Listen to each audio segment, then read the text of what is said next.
Hey guys, in Simple is Best 10 today, I'm going to show you a super easy way to get a lot of really pretty effects. And I'm going to call this effect the cloud effect because the overall look of the painting looks very cloudy and it's really pretty. And it took me a few tries to get the ratios down right.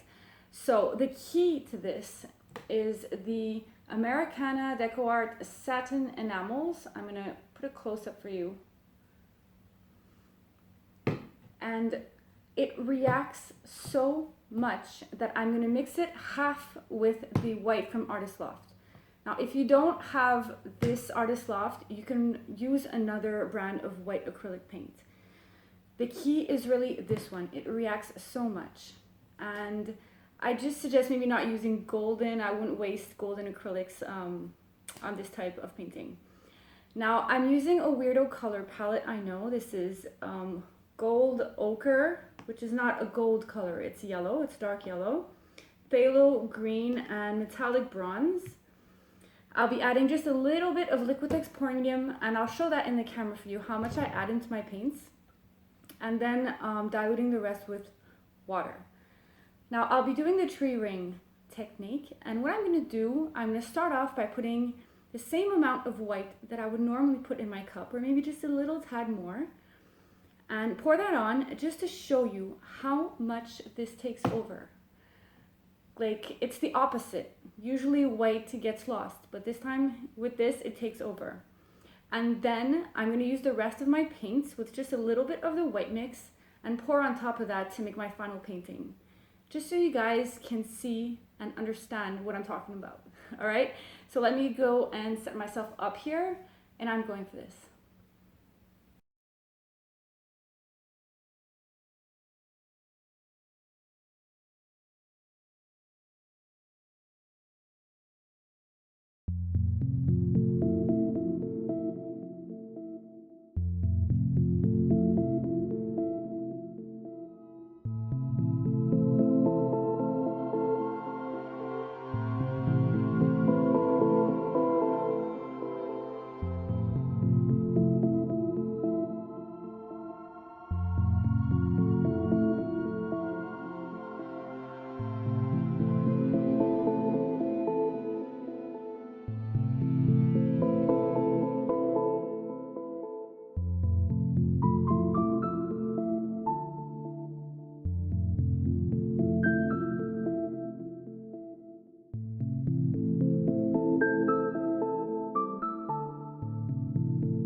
So I'm back. I let this sit for about maybe 20 minutes, 30, and it looks gorgeous. You can see that the white still kind of took over, even though there was just a little bit in there, although there was a lot under it.